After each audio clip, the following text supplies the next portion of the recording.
Why did you click on this video tonight, out of every single thing you could have chosen to watch instead? Not the algorithm's answer, your own. Something pulled you here, at this exact hour, on this exact night, and that pull deserves more honesty than a shrug. You've felt this kind of timing before, haven't you? A song arrives at the precise moment you needed its words. A stranger says the one sentence you'd been quietly asking the universe about for weeks. You called it coincidence at the time because coincidence is easier to file away than something that actually requires you to pay attention. But timing this precise, this repeated, across so many different areas of your life, stops qualifying as random after a certain point. At some point, the pattern itself becomes the message, whether or not you're ready to read it that way tonight. Here's the pattern almost nobody names correctly, because naming it honestly means admitting you've been receiving something you didn't fully understand for a long time now. You've called it intuition, called it luck, called it simply noticing things other people happen to miss. But intuition doesn't usually arrive with this particular consistency. Moments that feel less like hunches and more like something specifically, deliberately timed for you.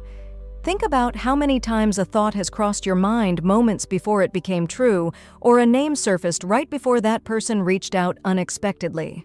You've probably stopped mentioning these moments out loud, because explaining them to someone else always makes them sound smaller than they actually felt. You've noticed your own attention behaving strangely too, haven't you? Certain nights, thoughts arrive with unusual clarity, almost as if something were speaking more directly than your own mind usually manages on its own. Here's the first real crack in what you've probably assumed about all of this. This isn't your imagination working overtime, and it isn't simply your brain finding patterns in ordinary noise, because that's what brains are built to do. Both of those explanations are convenient.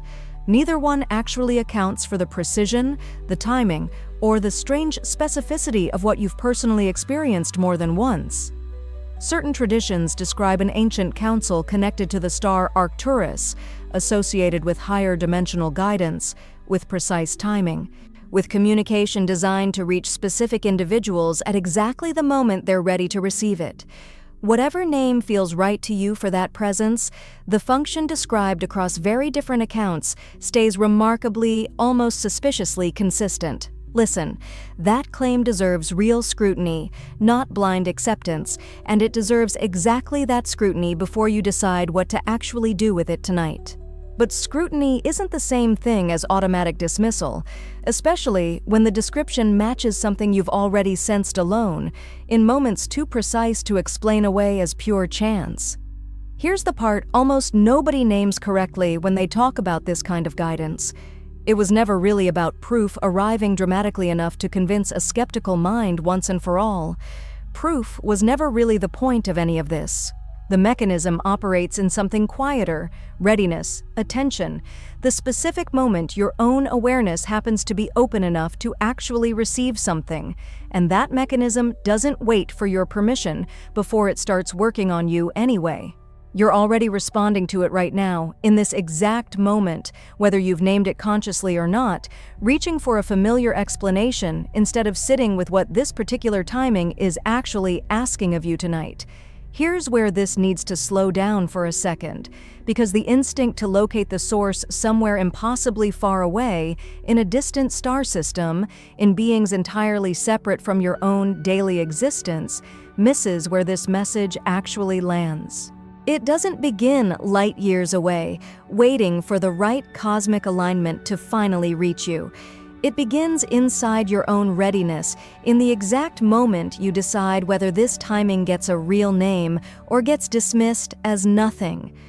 What people call Arcturian guidance is, underneath the language, simply attention finally recognizing a pattern it spent years agreeing to overlook. Without noticing that difference, the whole subject stays distant, abstract, something happening near a star instead of something happening through the quality of your own readiness right now. I put something together for exactly the moment you're standing in tonight, and I want to be honest with you about why it matters right now, specifically to you. What you've been sensing isn't coincidence, and it isn't simply your mind connecting unrelated dots. It's the early edge of a recognition that certain moments in your life have been timed with a precision you haven't yet had language to fully describe. I invite you to download the digital book I prepared for you, The Great Spiritual Game Hidden Behind Your Consciousness, because this video can point toward that recognition, but it can't walk you through the entire structure sitting behind it. Inside those pages, the connection between this precise timing and your own readiness gets laid out clearly. What's actually being communicated, why it's reaching you now, and what it quietly asks of you as someone this message was specifically timed to reach. This isn't speculation dressed up as certainty, and it isn't another list of predictions to wait on nervously. It's a map, built for people who sense correctly that something larger is moving and want real structure underneath that feeling. The link is waiting in the first pinned comment below this video, ready whenever you decide to look. Read it slowly without rushing toward conclusions, and notice which lines feel less like new information and more like something you already suspected quietly, on your own, long before tonight ever gave it real words. You close that thought for now, but the timing you just recognized doesn't fully close with it. It stays present, the way a name you've just learned suddenly appears everywhere once you know it. Because once you allow yourself to consider that these moments were actually timed for you, a sharper question follows close behind it. If the message keeps arriving precisely on schedule, why does some part of you keep quietly missing the delivery? Here's where the pattern turns personal faster than most people expect it to. A thought arrives with unusual clarity during an ordinary moment, and within seconds you've already talked yourself out of its significance, calling it random, calling it nothing. That dismissal feels like sanity. It isn't. It's a rehearsed deflection, so practiced it no longer registers as a choice you're actively making. You tell yourself you're being sensible by not reading too much into a thought that arrived a little too perfectly timed, a coincidence that lined up a little too well. Sometimes that's genuinely wise caution, and sometimes underneath that reasonable-sounding skepticism, there's simply fear of what it would mean to actually be paying attention. Listen, skepticism and dismissal can look nearly identical from the inside, but only one of them keeps you exactly where you've always stood. Real skepticism examines the moment honestly before deciding either way. Dismissal closes the door before examination even begins, then quietly congratulates itself for staying so rational about nothing ever meaning anything at all. Pause here for a second. Notice the crown of your head. Is it soft, open, or slightly guarded, as if bracing against a message it hasn't decided it's ready to receive tonight? Soften it deliberately right now, and notice how much effort that actually required from you. That effort is a pattern, mid-operation, doing exactly what it always does, quietly, automatically, without asking your permission first. This is the mechanism almost nobody names correctly when they talk about missing precisely timed guidance. The mind doesn't dismiss it because it's foolish or incapable. It dismisses it because somewhere earlier in your life, paying too much attention to signals like this once felt disorienting, even isolating. And no update was ever issued to say that particular risk had passed. Think about the last time a moment felt too perfectly timed to be coincidence, and what you actually did with it. What did you decide quietly in that instant? Most people decide, without fully realizing it, to explain it away before it can ask anything real of them. You've done this yourself, somewhere, at some point, dismissing a moment too quickly, not because you examined it honestly and found it lacking, but because dismissing it felt safer than sitting with what receiving it might actually require of you. That isn't a character flaw worth punishing. It's a mechanism, and mechanisms can be studied calmly, without turning the study into self-judgment. If you're still here, past the point where easy dismissal usually takes full control of the conversation, that isn't nothing. Something in you already suspects there's more worth examining here than a quick explanation would allow. And that suspicion is exactly the beginning of what this whole conversation keeps circling steadily back toward. Let's go deeper into how this resistance actually operates, because the surface behavior, the dismissal, the quick rationalization, the fast return to ordinary thought is only the visible edge of something larger underneath. There's a quieter calculation constantly running beneath it. If I take this seriously and I'm wrong, I'll feel foolish for believing in something so precise. If I take it seriously and I'm right, I have to actually respond to a message rather than simply admire it. Either way, the mind flags real reception as risk, and risk gets minimized by default long before genuine attention ever gets an honest vote, so you stay suspended in a comfortable, familiar half-attention. Interested enough to notice these moments when they arrive, cautious enough to never quite let them ask anything of your actual life. That half-attention feels safe. It also guarantees the message keeps arriving precisely on schedule while you keep missing the delivery, no matter how many times it repeats.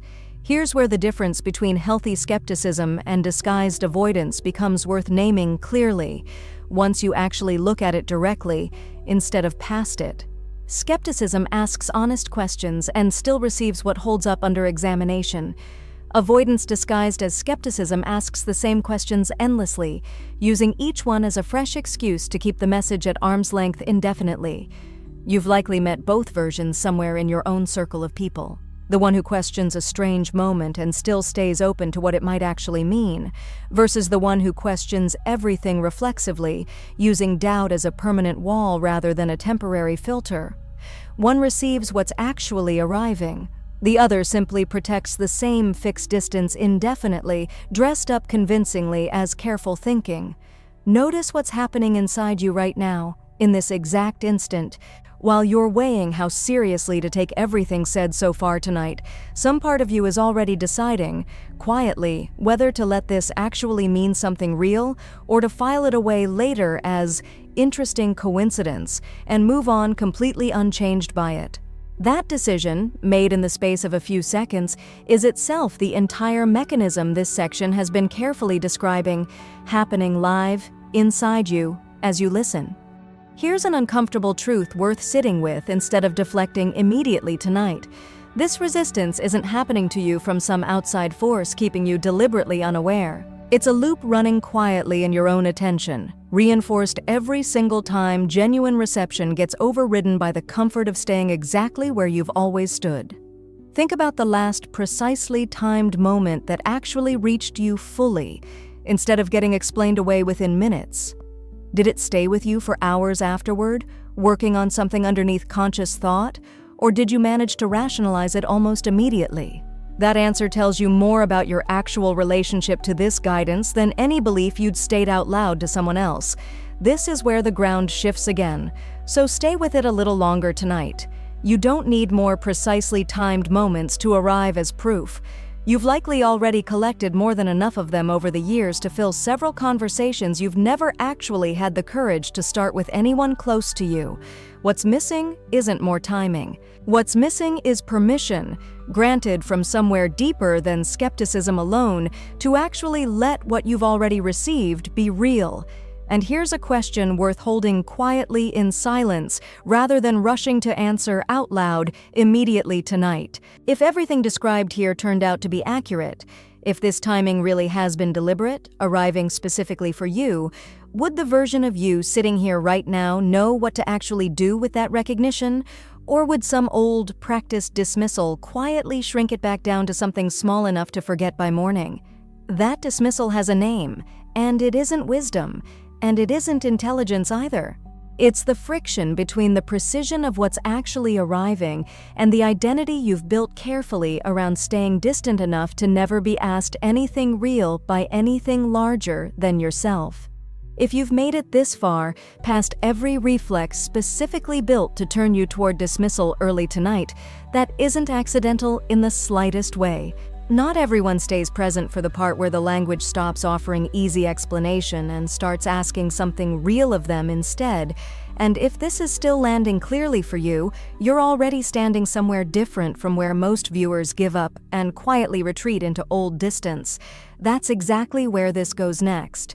Not into more precisely timed moments to catalog nervously, not into another list of coincidences to track obsessively. into the deeper structure underneath all of it, who you've quietly decided you're allowed to become once this guidance stops feeling like something arriving from far outside and starts feeling like something already living inside your own readiness. Who you're allowed to become in relation to this guidance isn't decided by how many precisely timed moments you've quietly gathered over the years. It's decided by something quieter, something that operates whether those moments arrive often or barely at all. Call it the ceiling you placed, without ever consciously choosing it, over what feels possible for someone exactly like you to actually receive. Here's the simplest way to describe it, stripped of anything overly mystical tonight. Identity is just the story your mind keeps repeating about who you are so consistently in so many small ordinary moments that it stopped sounding like a story and became something you mistake entirely for settled fact. Facts don't get questioned. They simply get lived inside, quietly, day after unremarkable day. This is exactly where wanting to receive this guidance and believing you're actually capable of it split apart from each other, even though most people treat those two things as identical. You can want this connection with your whole chest and still not believe, underneath that wanting, that it was ever really meant for someone like you specifically. Desire lives in imagination. Identity lives somewhere older, somewhere imagination has to formally request entry before anything real gets granted. Think about the people who seem to receive precisely timed guidance with unusual ease, almost effortlessly, while others notice the exact same timing for years and immediately explain it away every single time. It was never really about sensitivity or luck or some rare gift handed selectively to a few at birth. It was about which of them had already decided, somewhere below conscious thought, that receiving belonged inside their identity rather than remaining outside it, waiting to be earned through more proof. Listen, hoping you might one day recognize this guidance clearly and expecting that recognition as simply part of who you already are. Those aren't the same internal posture, even though they sound nearly identical when spoken aloud. Hope reaches toward an outcome that might or might not arrive, negotiating constantly with doubt the whole way there. Expectation already lives inside the outcome, calm, almost bored by its own certainty, entirely unmoved by whatever noise tries to shake it loose. Here's a small, ordinary example, because this pattern hides best in ordinary moments rather than dramatic ones. Someone mentions almost casually that you seem to notice things right before they happen, like you're a step ahead of everyone else in the room. Watch what happens in the half-second before you respond to that observation. Some people simply receive it, others deflect instantly, insisting it's nothing, as if that timing itself required immediate defense. That reflex isn't humility, it's identity, quietly protecting its current shape against information that doesn't match the file it's already holding about who you're supposed to be. You've done this yourself somewhere, in some corner of your life, likely without even noticing it happening in real time as it occurred. It isn't a flaw worth punishing yourself over tonight. It's a mechanism, and mechanisms can be studied calmly, the same way you'd study a pattern showing up in someone else's life instead of your own.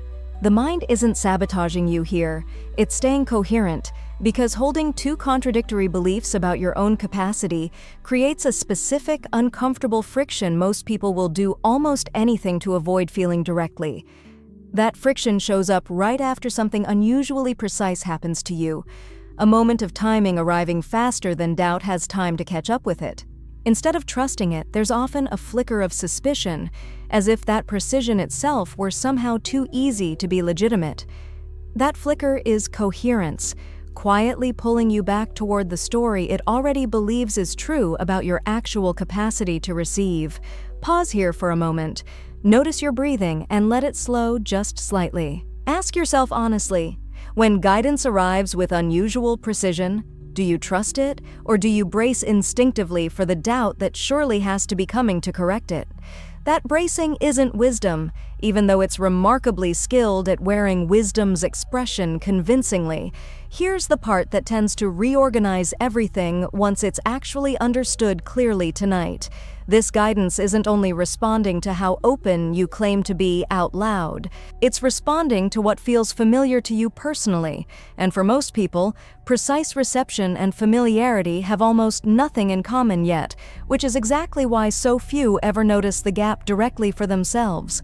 If you've stayed with this past the point where distraction usually wins out completely, some part of you already suspected this before tonight gave it clear language to finally hold on to.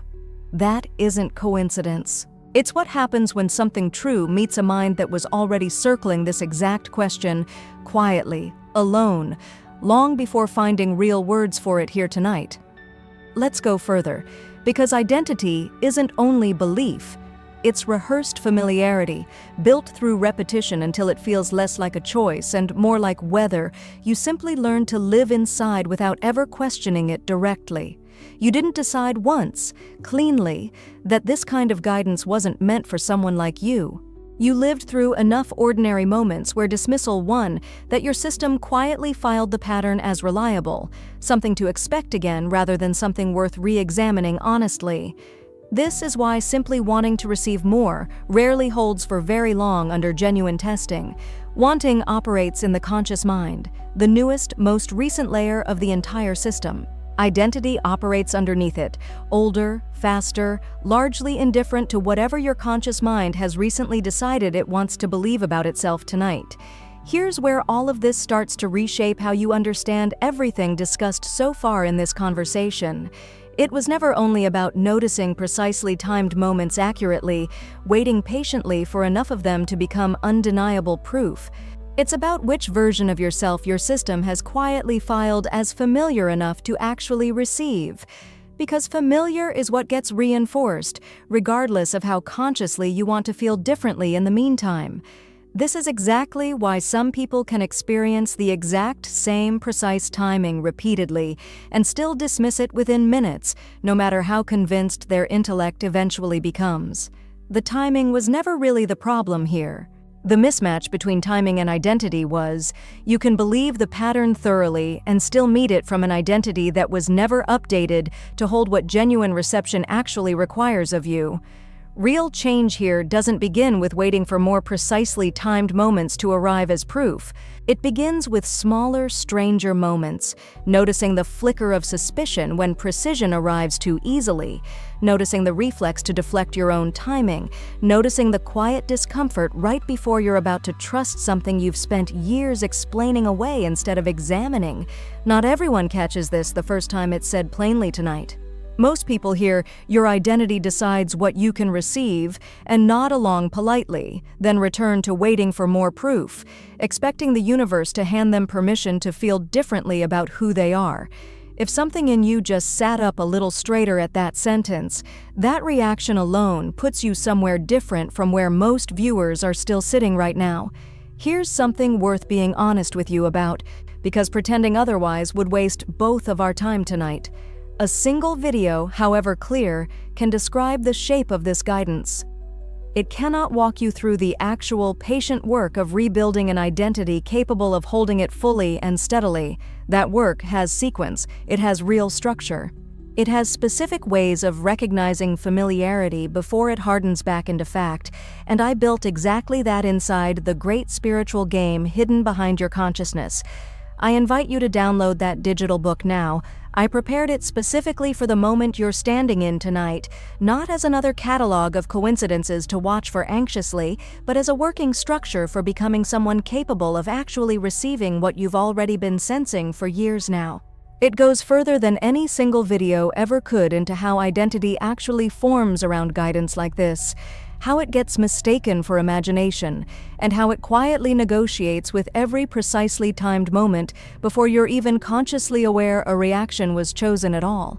This isn't a collection of proof meant to convince skeptics. It's the missing layer underneath everything you've already felt and never quite had language to trust fully until now.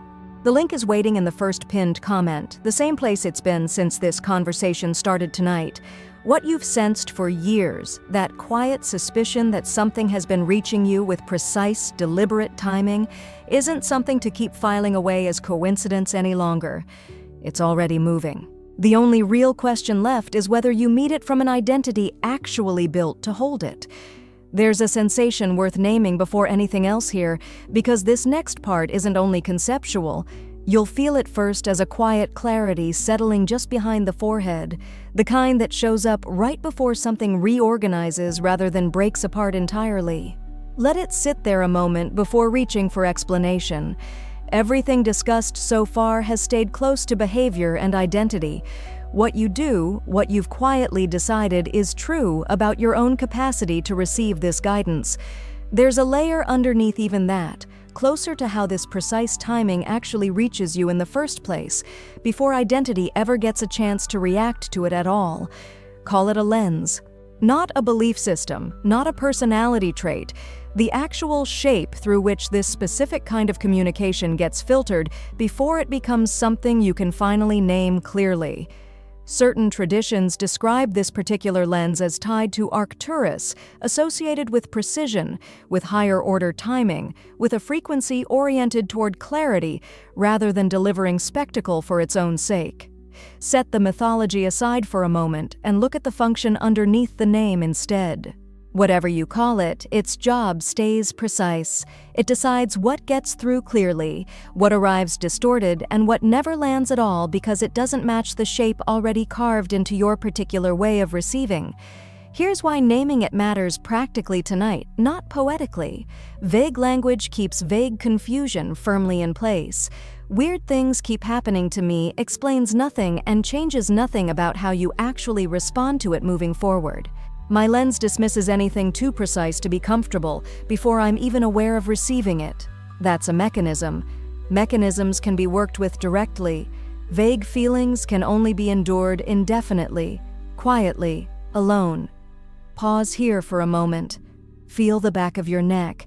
Is it relaxed or slightly tense, bracing for a message it hasn't decided it's ready to hold yet tonight?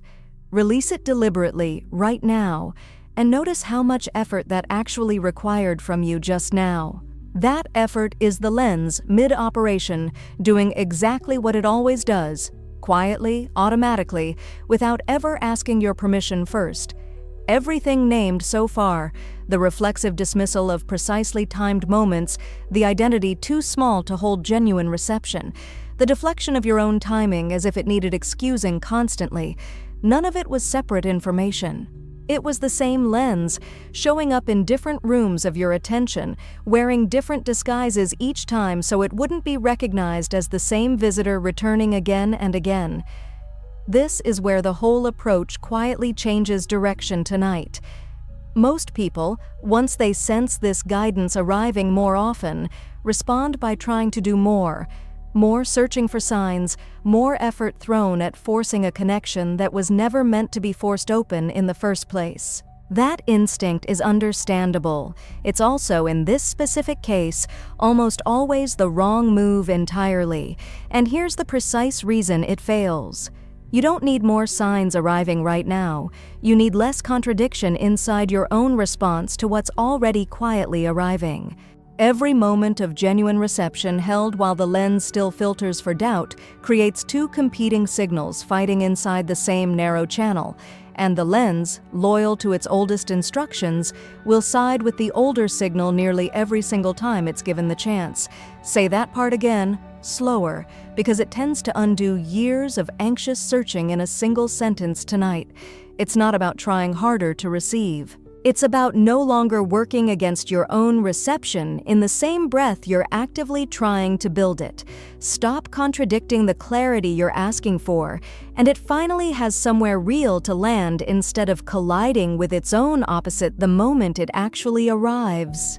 Here's a question worth actually answering, not just letting slide past unexamined tonight. In the last week, how many times did you feel a genuine flicker of precise timing, only to immediately undercut it with a thought like, "That's probably just my mind connecting dots that aren't really there"?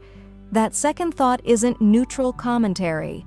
It's a direct instruction, delivered to the exact same lens that just received the first, quieter signal only seconds before it. This is where intensity gets mistaken for genuine progress, and the two deserve careful separating tonight. Intensity is loud, urgent searching for signs everywhere you look, dramatic interpretations of ordinary events, emotional peaks that feel significant in the moment and exhaust you completely by evening. Stability is quiet, the same simple, uncontradicted openness held day after unremarkable day without needing a dramatic sign to justify its own presence. The lens doesn't respond to intensity nearly as strongly as most people assume it does. It responds to consistency, to a signal that shows up the same way whether you're actively searching or simply living an ordinary Tuesday afternoon. A quiet, stable openness held across months will outlast a loud, intense searching held across 3 excited days, without exception whatsoever. If you've noticed yourself settling rather than straining through this particular section, that's not a small thing to overlook tonight. Not everyone stays present for the part where the language gets more precise, less dramatic, more like mechanics than mystery. If this is landing clearly for you, you're already standing somewhere different from where most viewers remain, still waiting for the next dramatic sign to finally convince them completely. Not everyone who watches this will actually let it change how they receive tomorrow morning. Here's the part that tends to reframe everything discussed so far. Once it's actually understood at this level clearly, this guidance was never simply something external to detect and wait for from a safe, skeptical distance. It's closer to a frequency held locally, inside your own readiness, that the lens then reflects back to you as the specific clarity your experience of timing ends up taking shape around. That reframing changes what you actually do next, practically, starting tonight, rather than someday in the vague future. You stop scanning outward compulsively, hoping enough signs will finally produce the certainty you're looking for. You start noticing where, right now, in this ordinary evening, you're contradicting the reception you claim to want, and you simply stop doing that, one contradiction at a time, without needing a dramatic sign to mark the shift. This isn't for everyone listening tonight, and that deserves saying plainly instead of softened for comfort. Most people will hear this and find it interesting, then return tomorrow to the same anxious searching unchanged, because actually holding a steady lens costs more than simply understanding the concept intellectually ever will. Understanding is the easy part. Living from reception is the part almost nobody follows all the way through to the end. That's where the next layer opens. Not into more explanation of the lens itself, but into what it actually costs you. Specifically, every time you let doubt run the show instead of catching it early, before it settles into something harder to name and even harder to undo later on.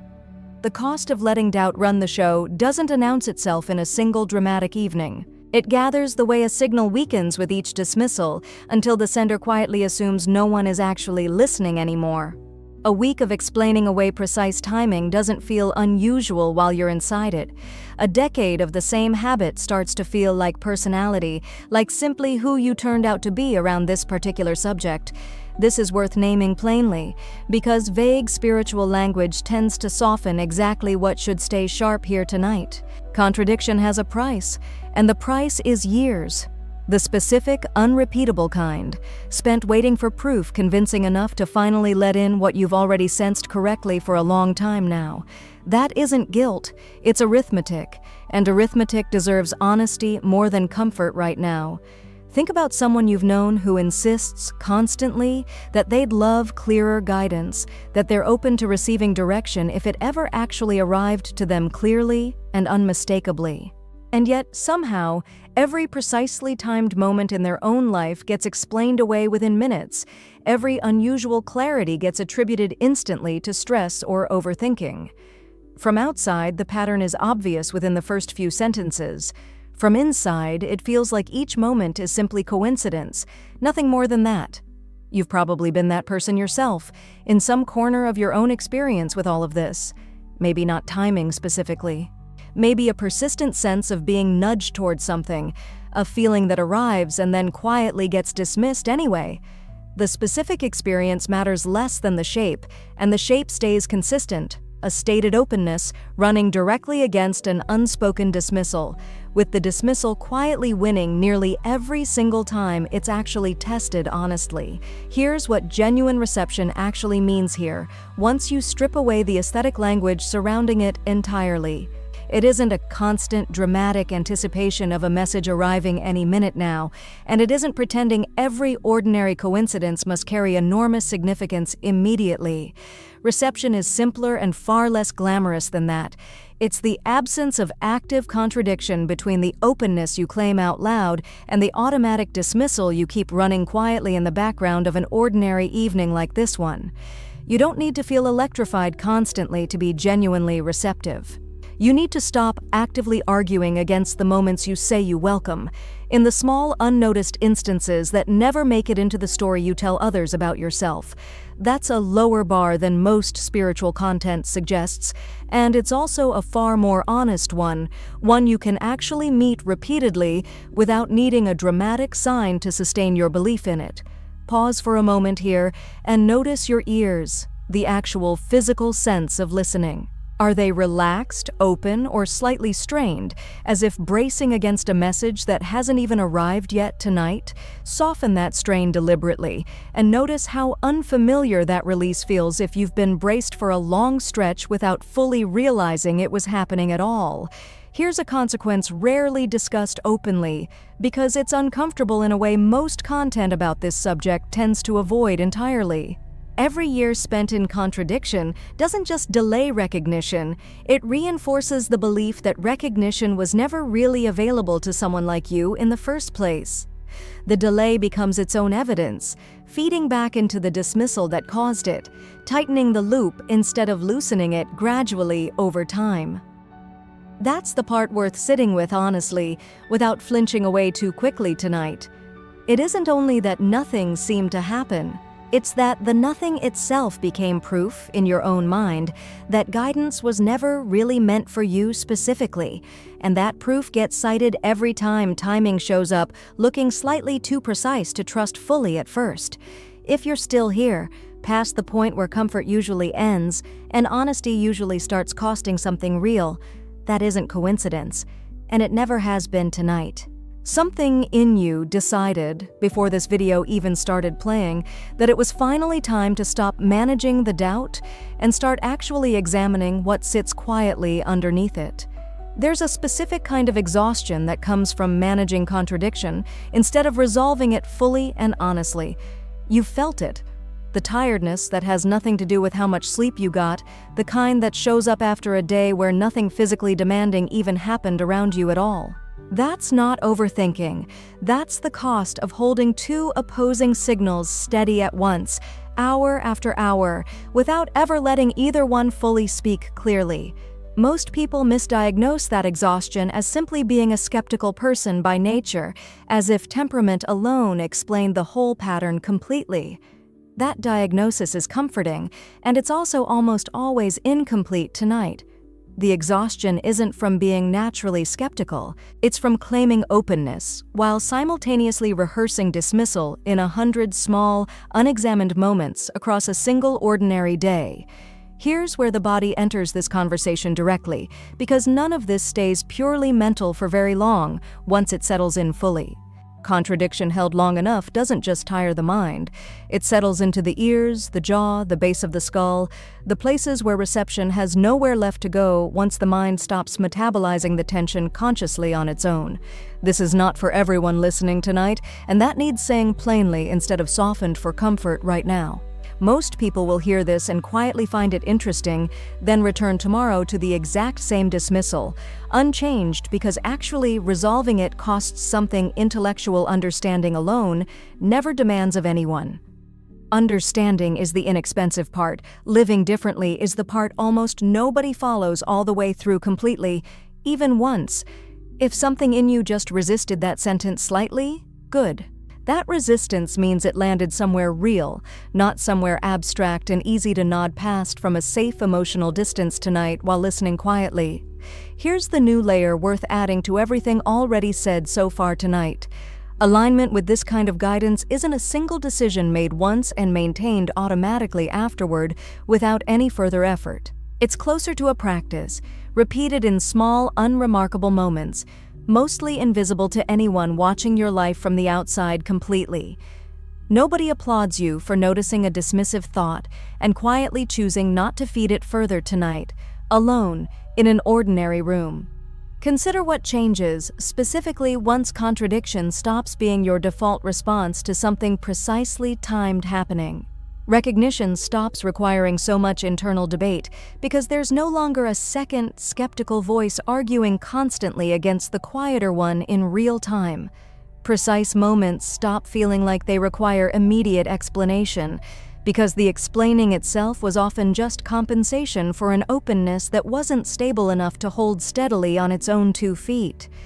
This is where urgency finally deserves to enter the conversation honestly, without any manipulation attached to it whatsoever. Not urgency borrowed from a countdown or some limited window closing somewhere far away from you tonight. Real urgency. The kind that comes from doing simple math about how many more years you're willing to spend financing the same dismissal before finally addressing what's actually sitting underneath it. That math is yours to do. Quietly, tonight, away from this video entirely and on your own terms in your own time. Nobody else can do it for you, and no single video, however clear, can walk you through resolving years of rehearsed doubt in the space of 20 minutes total. What it can do, what this conversation has been doing since the very first question tonight, is make the pattern visible enough that pretending not to see it finally stops feeling honest to you at all. There's a specific kind of relief that arrives once contradiction gets named clearly, instead of vaguely sensed underneath everything else happening in your life. It's not celebration. It's quieter than that. Closer to finally setting down something heavy you'd forgotten you were even still carrying through every dismissed moment this year alone. That relief is where the next part actually begins, not with more explanation of what's wrong, but with what it actually looks like to meet this specific guidance differently, starting from wherever you happen to be standing right now, tonight, without waiting for more proof to arrive first before you begin. Meeting this guidance differently doesn't start with a dramatic sign finally arriving to convince you completely once and for all. It starts smaller than that, quieter than that, almost too ordinary to register as the beginning of anything significant at all tonight. You simply catch one dismissive thought, once, in real time, and choose not to feed it further. That's the entire mechanism. No proof required first, ever. Let's gather what's actually been said tonight, not as a summary to skim past quickly, but as a shape worth seeing whole for the first time clearly. There was never only coincidence happening in your life, waiting for enough repetition to finally break through convincingly. There was a lens, deciding long ago what timing counted as safe enough to receive. There was skepticism dressed carefully as caution. There was an identity too small to hold what's actually already arriving. And underneath all of it, one single mechanism, repeating itself in different disguises so it would never be recognized as the same pattern twice in a row. Here's something worth feeling honestly before this closes tonight for good. None of this was ever really about waiting for one final, undeniable sign to arrive from somewhere impossibly precise. It was about attention, where it rests, what it's decided to call coincidence, what it quietly stopped questioning long before tonight ever gave it real language to hold. Change attention's relationship to timing, and the entire experience of guidance reorganizes itself completely, without needing anything external to prove itself first. The message was never waiting for the future. It was waiting for you to stop explaining away the present. You came into this video carrying a familiar suspicion that something has been reaching you with precise, deliberate timing, and by now, that suspicion finally has a shape it didn't have an hour ago. It has a mechanism. It has a location, not somewhere among distant stars, not only in coincidences waiting to be cataloged and studied later on. It lives in the quiet architecture of what you've decided is possible for you to receive, and it has been running there, mostly unexamined, for longer than you've had words to name it clearly until right now. Here's the part that tends to stay after everything else fades, so let it settle rather than rushing past it quickly tonight. This was never about distance at all. Not once. It was about readiness. something older than any single moment, still active, still asking something specific of everyone sensing it at once across the entire world tonight. And what gets dismissed can, eventually, be met clearly, not through more proof but through noticing, repeated calmly, without needing certainty to arrive first before you begin the work. The link is waiting in the first pinned comment beneath this video, exactly where it's been since this conversation started tonight. I want to be honest with you about something before you close this tab and let the night carry you somewhere else entirely on your own. Material like this rarely stays available for long, not because of manufactured scarcity, but because what's written in those pages tends to unsettle narratives that plenty of people have a quiet interest in keeping exactly as they are. And knowledge like that has a long, documented history of being pushed quietly out of view whenever it starts spreading too widely among ordinary people. Don't wait for a clearer sign to arrive before taking this seriously tonight, because it won't arrive dressed any differently than the quiet feeling you've already had right here. You didn't reach this exact sentence by accident, and some part of you has probably already sensed that, even if you haven't said it to yourself directly yet in so many words. Read with an open mind, without rushing toward the final page just to say you finished it completely tonight. Let certain lines sit longer than you expect them to at first. And if something in there reaches a part of you that's been sensing this quietly for a long time now, leave one word in the comments below: desperto. Not as performance, not for anyone else watching, just as a quiet signal that some part of you was ready for this long before tonight ever gave it a name.